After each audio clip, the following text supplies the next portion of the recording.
इन भुवन में सार वीतराग विज्ञानता शिव स्वरूप शिवकार नमः त्रियोग समारिके।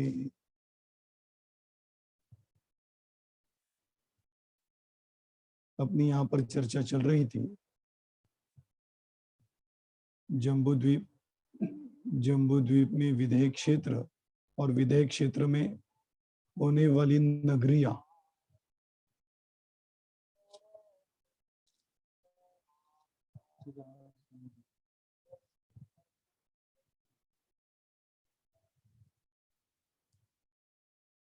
उसमें होने वाली नगरियां, और ये जो नगरियां हैं, इस नगरी के बारे में अपन चर्चा कर रहे थे, और उस नगरी में होने वाली व्यवस्था के बारे में भी अपन ने चर्चा की कि यह जो नगरियां हैं, यह नगरियां एक वक्षार या दो वक्षार के बीच में जो विभंगा नदी होती है, उस विभंगा नदी के कारण इन 8 नगरियों की चर्चा अपन ने की थी। अभी उस 8 नगरी के बारे में और 2-3 प्रश्न बाद में आए थे, उनके बारे में अभी अपने को यहाँ पर चर्चा करनी। ठीक है, अभी अपन उसकी चर्चा करते हैं। देखिए,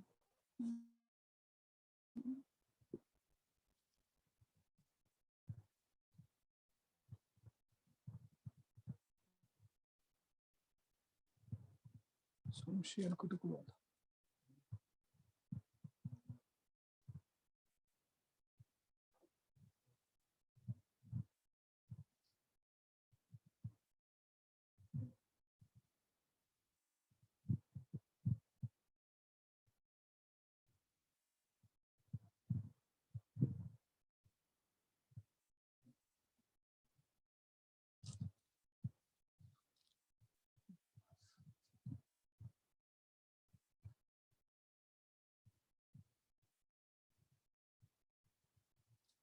देखिए, इसके बारे में कल अपन चर्चा कर चुके हैं। ये नगरी है, इस नगरी में 2 नदियां बहती है, एक रक्ता और एक रक्तोदा। इस नदी के कारण इस विदेह क्षेत्र के एक नगरी के, देखिए इसको नगरी क्यों कहते हैं? नगरी तो अपने यहाँ एक छोटे से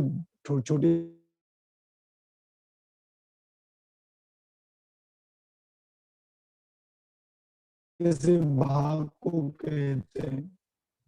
देखिए, विदेह क्षेत्र के सामने ये एक जो विदेह क्षेत्र तो बड़ा है, उसके बीच वाला भी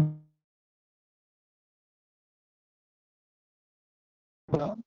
इसका प्रमाण यदि अपने कल देखा था ना, 2200 रफली अंदाज से 2212 योजन चौड़ाई, इसको देखा था। और विदेह क्षेत्र ऐसा चौड़ाई में 1 लाख योजन है। तो इस प्रकार से उसकी अपेक्षा ये बहुत छोटा पार्ट हुआ, इसलिए इसका नाम नगरी रखा होगा। इस प्रकार नगरी है, इस नगरी के बीच में रक्ता और रक्तोदा नदियां बहती है, और उसके कारण इस एक नगरी के 6 भागों में विभाजन हुआ। उसमें से 5 म्लेच्छ और एक आर्यखंड। इसी के संदर्भ में 2-3 लोगों को प्रश्न था कि कल अपने देखा था, यह क्षेमा नाम की राजधानी चक्रवर्ती की होती है, तो इस राजधानी के बाहर इतना बड़ा क्षेत्र रहा, तो उस क्षेत्र में क्या होगा? देखिए, ये तो सिर्फ नगरी की राजधानी की चर्चा की, बाकी का क्षेत्र भी यहाँ पर होता ही है। और क्षेत्र के साथ अलग अलग प्रकार के मनुष्य गति के जीव भी और तिर्यंच गति के जीव भी इस आर्यखंड में होंगे ही होंगे। इस प्रकार से, और फिर वनों से, नदियों से, तालाबों से भरा हुआ यह सब आर्यखंड है, और बाद में बाजू में म्लेच्छ खंड है। अब किसी ने प्रश्न किया था कि यहाँ का सामान्य व्यक्ति चक्रवर्ती को छोड़कर या युद्ध के लिए निकलने के बाद की प्रक्रिया छोड़कर सामान्य व्यक्ति इस म्लेच्छ खंड में जा सकता है? देखिए, म्लेच्छ खंड में जाने के लिए दो ही उपाय हैं। एक तो इस नदी को क्रॉस करो और दूसरा इस दरवाजे को खोलकर उस तरफ म्लेच्छ खंड में जा सकते हो। ये दो ही ऑप्शन इसमें है। तीसरा कोई ऑप्शन विदेह क्षेत्र में भी, एक नगरी में भी इस आर्य खंड से म्लेच्छ खंड में जाने का कोई उपाय नहीं। इसीलिए इस नदी को पार करना सामान्य जीवों के लिए वैसा संभव नहीं। इसीलिए यहाँ से कोई घूमते घूमते म्लेच्छ खंड में गया या छुट्टियां मनाने या हॉलिडेज मनाने म्लेच्छ खंड में गया, ऐसा कभी संभव नहीं होता। वह आर्य खंड में ही घूमेगा। ठीक है, एक इसके बारे में प्रश्न थे, दूसरे इसके बारे में भी प्रश्न थे। वो इस प्रकार से देखिए, वो दो प्रश्नों को लेके अपन आगे की चर्चा करेंगे। यह जो आपको दिखाई दे रहा है, ये विदेह क्षेत्र के बीच वाला पार्ट, और विदेह क्षेत्र के बीच वाले पार्ट में एक ने प्रश्न किया कि ये जो वन है, इसके बाद यहाँ पर भी मैंने आपको बताया था कि यहाँ पर भी वन खंड वगैरह होते हैं। तो यहाँ से कोई जीव इस तरफ या यहाँ से कोई जीव इस तरफ आता है क्या? तो नहीं आ सकता, क्योंकि ये कर्म भूमि है और ये भोग भूमि है। भोग भूमि के जीवों की कषाएं, शरीर की प्रक्रिया, ये सब बहुत मंद होते हैं, और ये तो उत्कृष्ट भोग भूमि है, यहाँ पे तो मंदतम होते हैं। इसीलिए यहाँ के जीव कर्म भूमि में नहीं जा सकते। और कर्म भूमि के जीव यहाँ क्यों नहीं आ सकते? क्योंकि कर्म भूमि में षट कर्म करने पड़ते हैं, उसके बाद उसकी दिनचर्या चल सकती है। इसलिए यहाँ का जीव यहाँ पर और यहाँ का जीव यहाँ पर नहीं आ सकता। आप कहोगे एक पर्वत ही तो बीच में है, उतना लांघने में कितना टाइम लगेगा? लेकिन देखिए, जैसे अपन ने देखा था कि सुदर्शन मेरु पर्वत के ऊपर एक बाल जितना अंतर है, और उसके बाद स्वर्ग की रचना शुरू हो जाती। तो सुदर्शन मेरु पर्वत पर खड़े होके उसके अंदर जाने में कितना टाइम लगेगा? लेकिन ध्यान रखना, कोई भी जीव सुदर्शन मेरु पर्वत के ऊपर खड़ा होके जैसे स्वर्ग में नहीं जा सकता, स्वर्ग की रचना में नहीं घुस सकता, उसी प्रकार से यहाँ पर भी भोग भूमि का जीव कर्म भूमि में नहीं आ सकता, और कर्म भूमि का जीव भोग भूमि में भी नहीं जा सकता। बीच में मैंने वो पांडवों की कहानी आपको बताई थी कि द्रौपदी को एक विद्याधर, जो कि धातकी खंड का था, वह उठा के लेके गया। फिर श्री कृष्ण को पता चला तो वह उन पांडवों को लेके गया। वहां पर जाने के बाद उसने शंखनाद किया। ध्यान देना, ये हरिवंश पुराण में आई हुई घटना है, वो मैं इस सिलसिले में बता रहा हूं। वहां जाके उसने शंखनाद किया, और उसी समय वहां के तीर्थंकरों की सभा में बैठे हुए नारायण ने वह ध्वनि सुनी, और सुनने के बाद उसने तीर्थंकरों से प्रश्न किया, हे महाराज, अभी ये शंखनाद तो मेरे अलावा कोई कर नहीं सकता, मैं तो अभी आपकी सभा में बैठा हूं, तो ये शंखनाद किसने किया?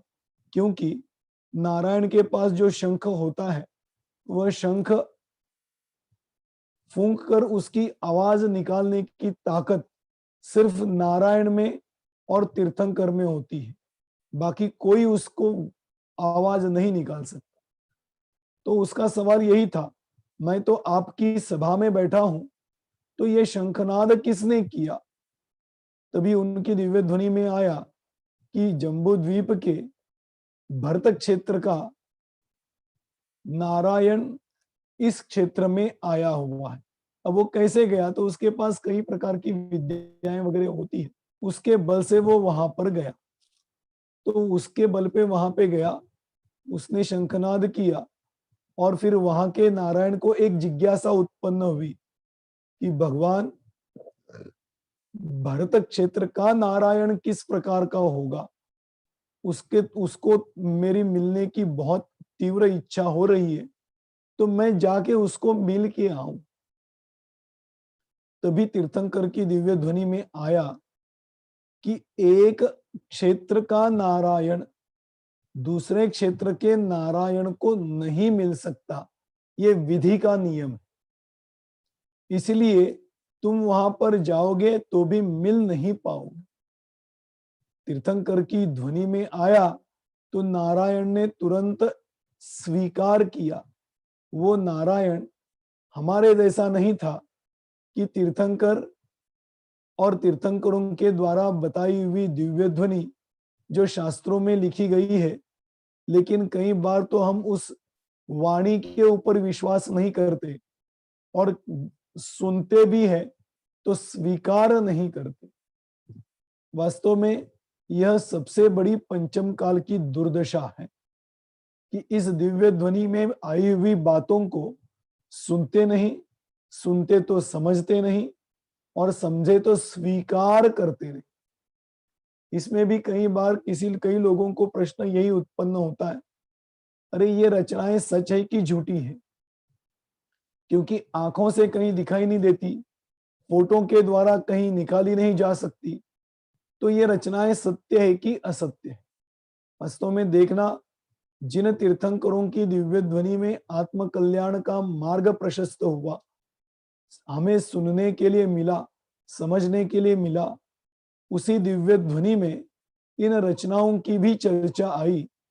इसीलिए यह रचनाएं भले ही हमारे चक्षुन्द्रिय का विषय नहीं बने, हमारे ज्ञान का विषय नहीं बने, तो भी इस रचना के बारे में समझने के लिए शंका उत्पन्न करे अलग बात, लेकिन समझने के बाद भी सत्यता और असत्यता के बारे में शंका उत्पन्न करना, ये सम्यक दर्शन में बाधक क्रिया है।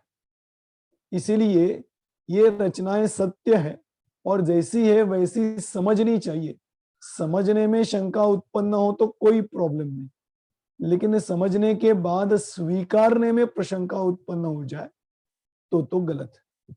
इस प्रकार से यह हरिवंश पुराण में नारायण की जो घटना है, सेम ऐसी ही घटना यहाँ पर भी है कि इस कर्म भूमि का जीव इस भोग भूमि में नहीं जा सकता, या भोग भूमि का जीव इस कर्म भूमि में नहीं आ सकता। और फिर दूसरा प्रश्न था कि यहाँ पर क्या है, यहाँ पे वन ही है और उस वनों में तिर्यंच गति के, मनुष्य गति के जीव भी होंगे। अब यहाँ की चर्चा तो शास्त्रों में नहीं आई, लेकिन तिर्यंच तो 101% होंगे। अब मनुष्य होंगे तो क्या करते होंगे, कैसे रहते होंगे, ये प्रश्न एक के बाद एक उत्पन्न होने वाले हैं। लेकिन उन प्रश्नों का समाधान मैं शास्त्र के आधार से तो नहीं कर सकता। इसलिए इतना कह सकता हूं कि इस वन के बाजू में भी चारों तरफ वन ही है और उन वनों में तिर्यंच गति के जीव होते हैं, मनुष्य गति के भी जीव होंगे, पता नहीं। इस प्रकार से यह इस विदेह क्षेत्र की भद्रशाल वन की तटवेदी के बाजू में होने वाले क्षेत्र की रचना है और इस भोग भूमि की रचना है। इस प्रकार से यह भोग भूमि की चर्चा यहाँ पर अपन ने की।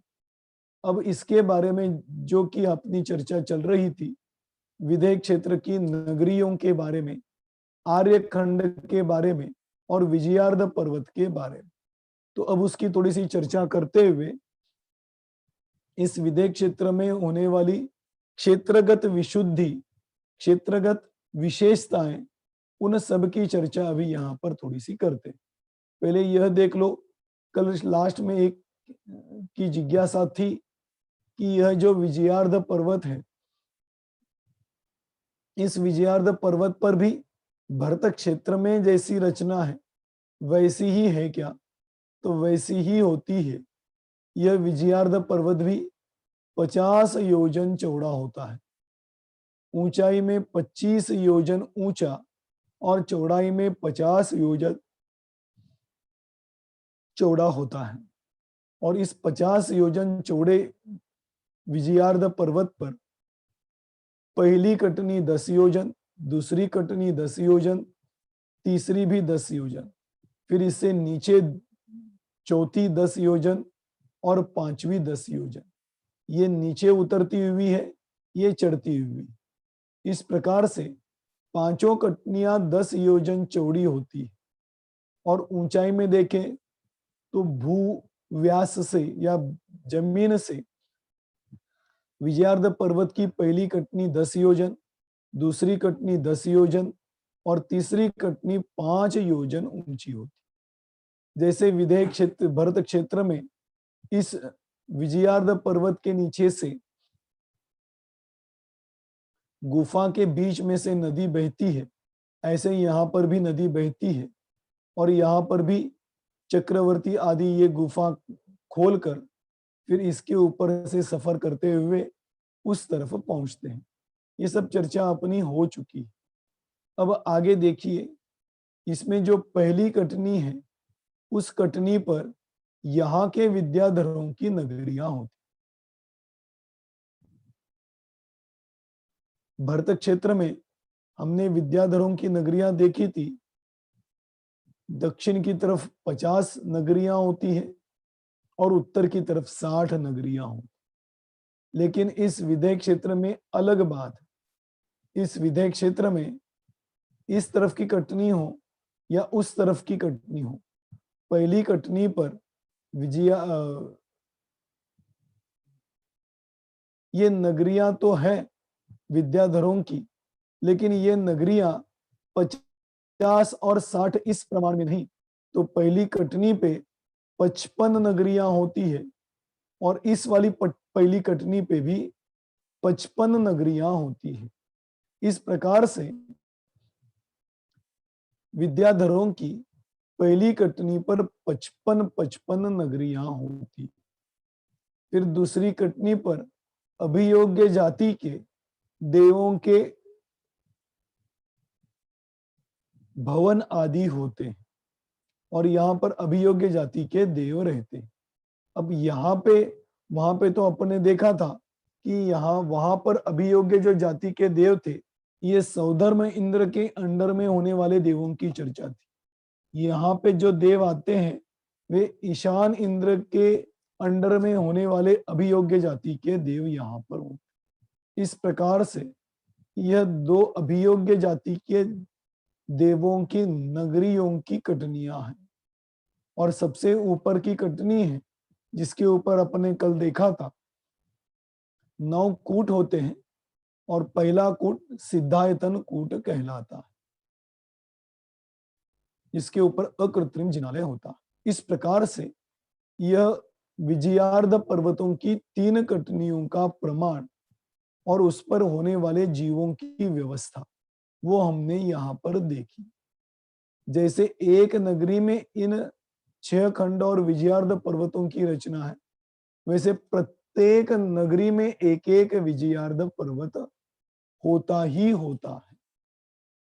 इस प्रकार से यह नगरी में होने वाले आर्यखंड और म्लेच्छ खंडों की चर्चा यहाँ पर हुई। यह जो क्षेमा नगरी है, इस क्षेमा नगरी के विशेषताओं के बारे में अपने को चर्चा करनी थी, वो यहाँ पर मैं अभी करने जा रहा हूं। आप थोड़ा सुनिए। अभी देखिए, त्रिलोकसार गाथा नंबर 673 673 पेज नंबर 551 551, इसमें विदेह क्षेत्र में होने वाले ग्रामादि के बारे में चर्चा है। देखिए,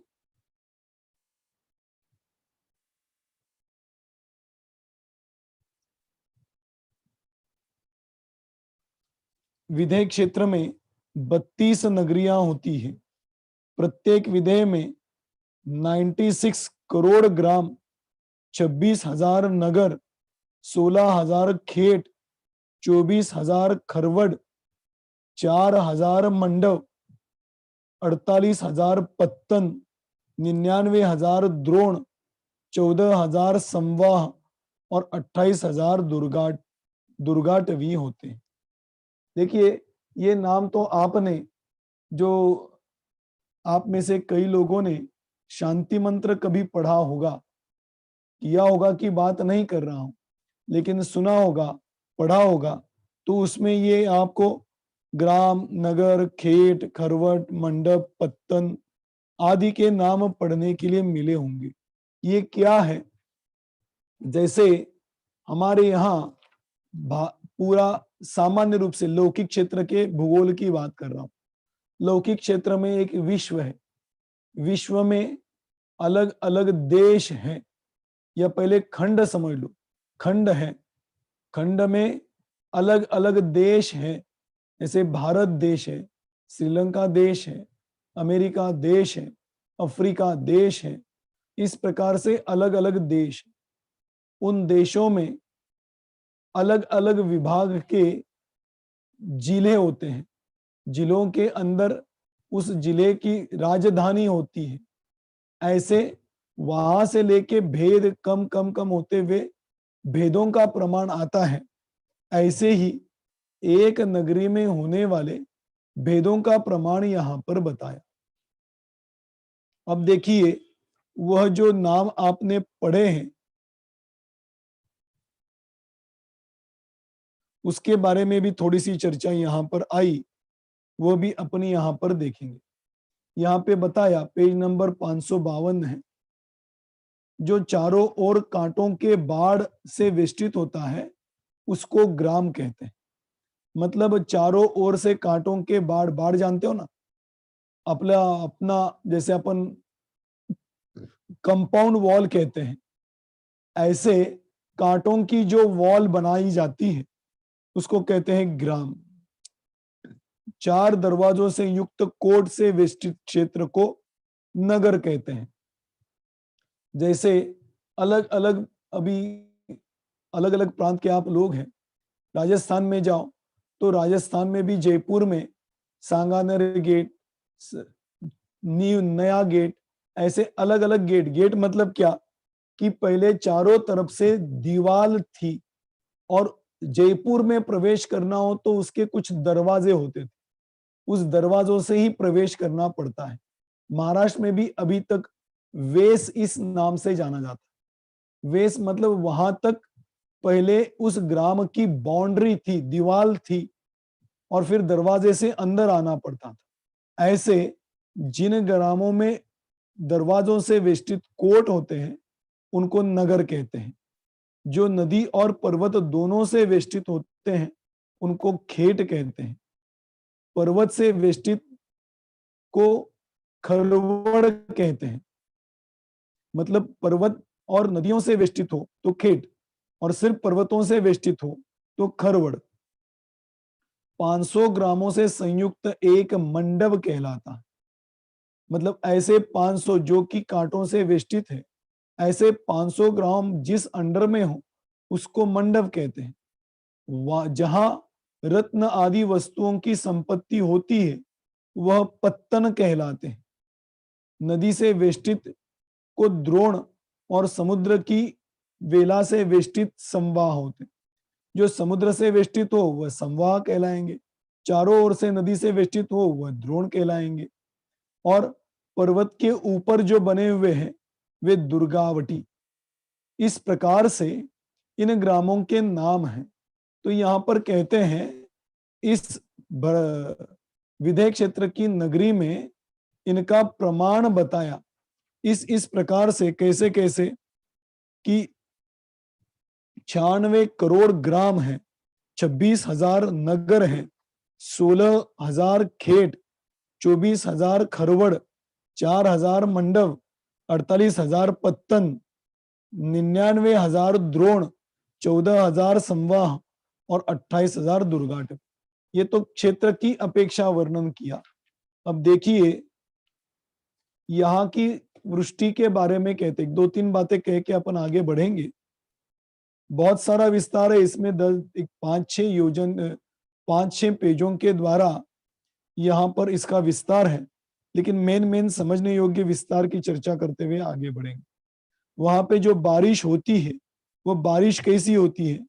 वर्षा काल में 7 प्रकार के काल मेघ 7 दिन तक, अर्थात 49 दिन तक, और द्रोण नाम वाले 12 प्रकार के धवल श्वेत मेघ 7 दिन तक इस 84 दिनों तक वर्षा करते हैं। इस प्रकार वर्षा ऋतु में वहां कुल 133 दिन मर्यादा पूर्वक वर्षा होती है। अब देखिए, 2-3 शब्दों का यहाँ पे प्रयोग किया, वो मैं आपको बताने जा रहा हूं। एक तो 49 दिन तक वर्षा होती है और एक प्रकार की वर्षा 84 दिन तक होती है। लेकिन जो वो वर्षा होती है वह मर्यादा पूर्वक होती है। मर्यादा पूर्वक मतलब अपने यहाँ जैसे बारिश हो गई तो एक क्षेत्र में इतनी बारिश होती है कि बाढ़ आ जाती, और दूसरे क्षेत्र में बारिश ही नहीं होती, वहां पर पानी के कारण लोग मर जाते। ऐसा वहां पर कभी नहीं होता। 49 दिन तक यथा योग्य जितनी चाहिए उतनी वर्षा होती रहती है, इसीलिए वहां पर पानी की कमी नहीं होती। ध्यान देना, निसर्ग भी तभी फूलता फलता है जब यथा योग्य बारिश हो जाए। अति वर्षा हो तो भी निसर्ग नहीं फूलता, और यदि वर्षा ही नहीं हो तो भी निसर्ग अपने को कुछ नहीं दे सकता। इसी प्रकार से वहां पे यथा योग्य बढ़िया बारिश होती है, इसलिए वहां पे कभी भूख मरी वगैरह प्रकार नहीं होता। वो यहाँ पर बताते हैं। जैसे अपन कहते हैं ना, ईति भीति व्यापे नहीं जग में, वृष्टि समय पर हुआ करे। मेरी भावना में आप पढ़ते हैं ना, तो ईति किसे कहते हैं? तो कहते हैं अतिवृष्टि होना, अनावृष्टि होना, या किसी प्रकार के कीड़ों का एकदम से आक्रमण होके फल फूल नष्ट होना, या परचक्र का आक्रमण होना। परचक्र मतलब किसी दूसरे राजा का आक्रमण होना और वह पूरा का पूरा ग्राम नष्ट कर देगा। जैसे आपने पहले सुना था ना कि मुगलों का साम्राज्य होता था, उस समय जो मुगलों का आधिपत्य नहीं मानता था, मुगल वहां जाके उस पूरे देश को नेस्त नाबूद कर देते थे, खत्म कर देते थे। इसको कहते परचक्र। ऐसे विदेह क्षेत्र की नगरी में कभी अतिवृष्टि हुई है ऐसा नहीं, अनावृष्टि हुई है ऐसा नहीं, कभी कोई प्राणियों के द्वारा संकट आया। अभी है ना, महामारी चल रही है, आप तो सुन रहे हो, कोरोना। तो वहां पर आगे बोल रहे हैं इति प्रकार की भी दुर्घटना नहीं होती और भीति प्रकार की दुर्घटना भी नहीं होती, महामारी भी नहीं होती। महामारी किसे कहते हैं? जिस रोग के कारण कई मनुष्यों की जान चली जाए उसको महामारी कहते हैं। इस प्रकार से यहाँ पर इति, भीति और महामारी जैसे कभी भी दोष उत्पन्न नहीं होते, इसलिए वहां पर हमेशा खुशहाली ही बनी रहती है। और भी देखिए,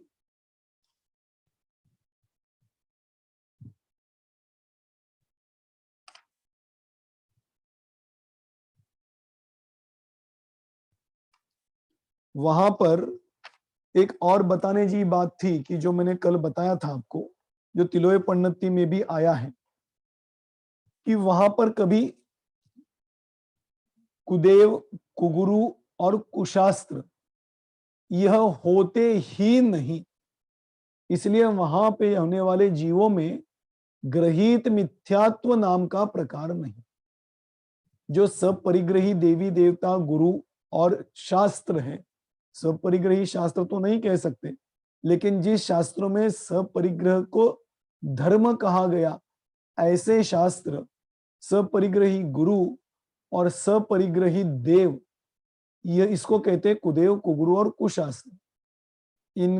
इनका अस्तित्व ही वहां पर नहीं होता, इसलिए इनको मानने वाले जीवों की बात तो वहां पे उत्पन्न ही नहीं होती।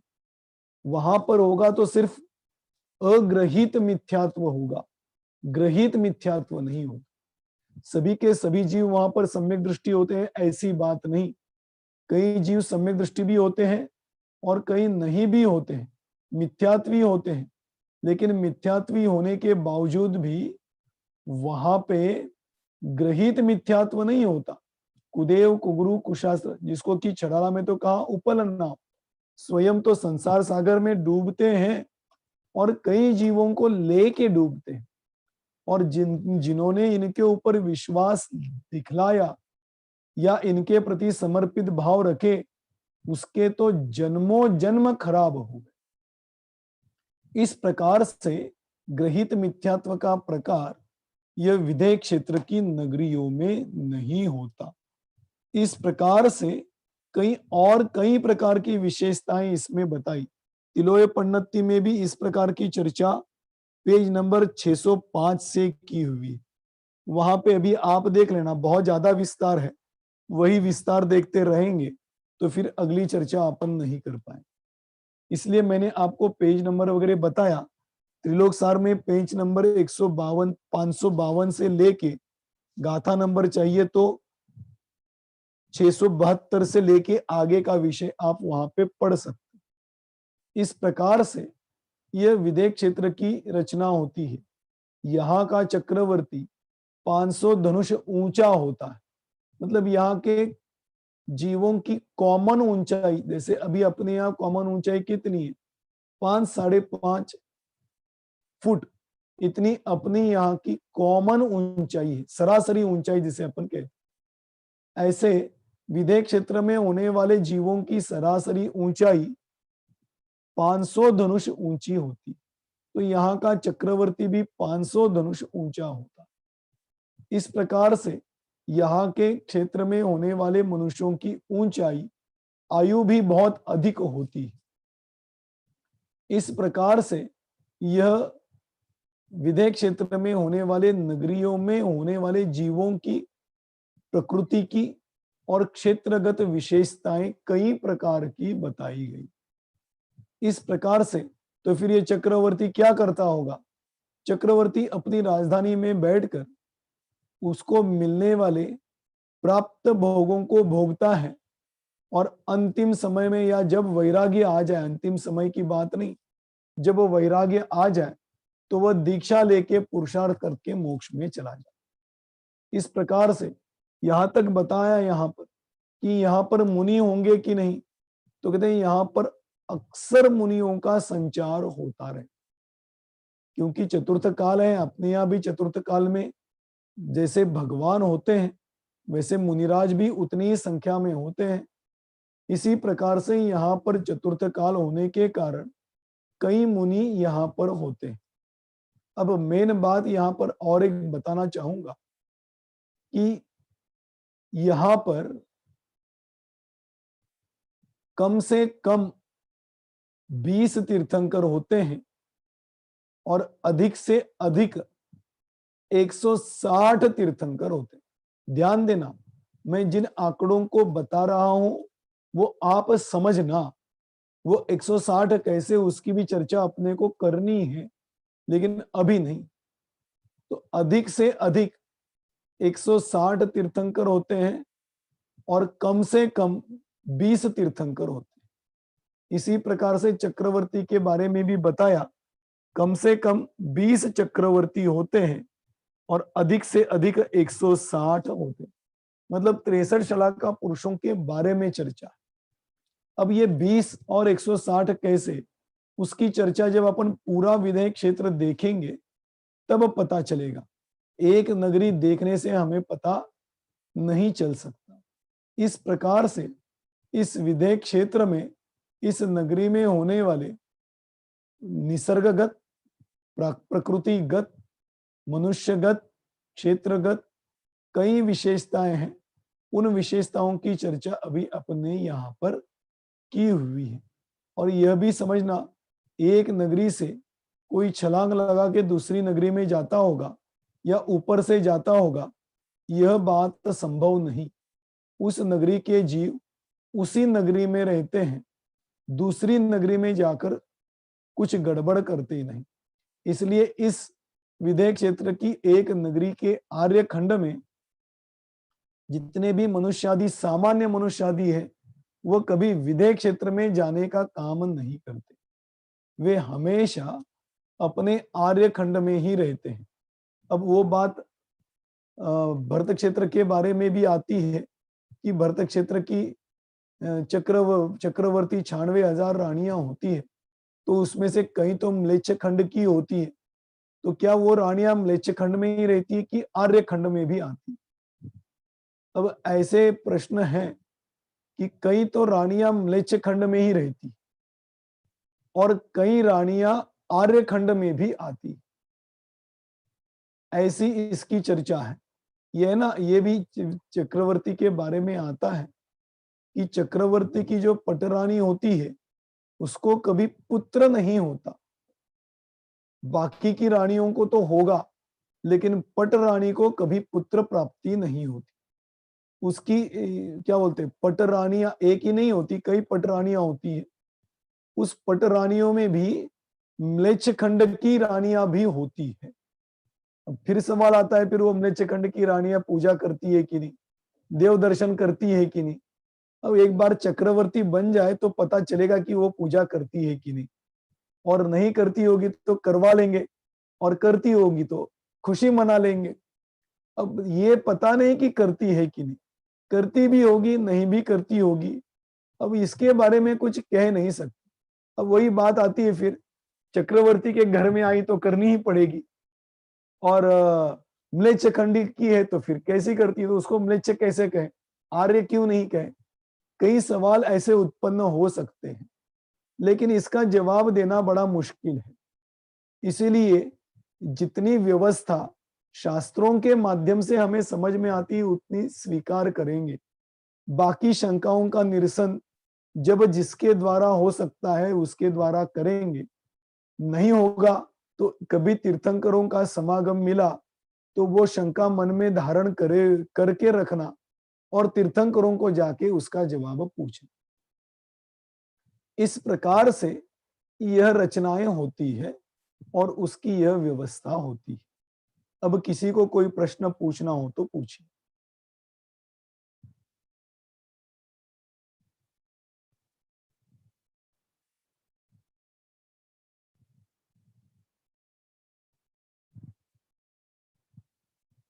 हाँ पूछिए। जय जिनेन्द्र पंडित जी। जय जिनेन्द्र। ये जो आपने बताए हैं कि वहां पे चक्रवर्ती वगैरह होते हैं, तो क्या नारायण, प्रतिनारायण, बलभद्र और हाँ कामदेव ये सभी होते हैं? बिल्कुल होंगे वहां पे। अच्छा। 63 शला का पुरुषों में ये सब आएंगे ना। हाँ, कामदेव वगैरह सभी है ना? हाँ हाँ, और एक और क्वेश्चन था मेरा कि विजयार्थ पर्वत की जो आपने तीसरी कटनी पे ऊपर की, उसमें 9 कूट बताए थे, तो पहला सिद्धायतन और बाकी के 8 कूटों में व्यंतर जाति के देवों के भवन होते हैं। अच्छा, बस ठीक है। ठीक है। हाँ जी हाँ। अगला। हाँ पूछिए। जय जिनेन्द्र पंडित जी, 2 क्वेश्चन थे। एक तो आपने जो बताया था कि निसर्ग फूलता है, तो उसका क्या अर्थ होता है? और दूसरा इसका आपने कुछ बताया था ना कि ऐसा होता है इसीलिए निसर्ग फलता है या निसर्ग फूलता है कुछ। निसर्ग, निसर्ग मतलब प्रकृति, नेचर। ओके। अच्छा, नहीं आपने ऐसा बताया था ना कि बारिश एकदम टाइम पे ही होती है इसलिए निसर्ग फलता है, मतलब इसलिए वहां की हाँ निसर्ग फलता है। अच्छा, निसर्ग मतलब जो नेचर है, वह नेचर जैसे वृक्ष वगैरह हैं, पेड़ पत्ते हैं, पौधे हैं, जैसे धान्य है, तो ये सब यथा योग्य बारिश होती है तो बहुत बढ़िया आता है, और अच्छा। यथा योग्य बारिश नहीं होती तो फिर कभी सूखा हुआ, कभी दाने भरे हुए नहीं आते, कभी मोटे दाने नहीं आते, इस प्रकार से। तो वहां पे तो बढ़िया बारिश होती है, तो वहां पे ये सब बढ़िया आता अच्छा, और एक है। और और आपने दूसरा दूसरा आपने ये बताया था कि अभी वहां पे 20 से ज्यादा तीर्थंकर होते हैं, पर हमने तो शुरू से यही सुना है कि विदेह क्षेत्र स्थित विराजमान 20 तीर्थंकर, पर हाँ ये आपने बताया कि 20 से ज्यादा। मिनिमम 20 होते हैं, मैक्सिमम 160 होते हैं। अब 160 कहां से आ गए उसकी तो चर्चा हमें विदेह क्षेत्र में करनी है। वो जी। चर्चा अपन अभी करेंगे, मैंने कहा इसलिए पूरा एक विदेह क्षेत्र हो जाए तो उसके बाद उसकी चर्चा अपन करेंगे। जी, जय जी। ठीक है, जय जिनेंद्र। हाँ जय पूछिए, जिनेंद्र भैया जी। जय हाँ, जिनेंद्र। प्रश्न तो नहीं है, रिक्वेस्ट है। जो जम्बूद्वीप के 2 ग्रुप बने हुए हैं, तो मेरे ख्याल से एक ग्रुप में तो आप वो डाल देते मैसेज, दूसरे ग्रुप में मैं ऐड हूँ जिसमें जम्बूद्वीप नंबर 2 हाँ में, उसमें वो मैसेज पूरे नहीं आते हैं। ठीक है, तो कल से वो देखूंगा, मैं पर्सनली देखूंगा और उसके ऊपर भी मैसेज डाल दूंगा। प्लीज। ठीक है, हाँ, जय जय। जय जिनेंद्र। ठीक है, अभी किसी को कोई प्रश्न है तो पूछिए, नहीं तो फिर अपन यहीं पे रुकते हैं। चलिए, जय बोलो महावीर भगवान की जय।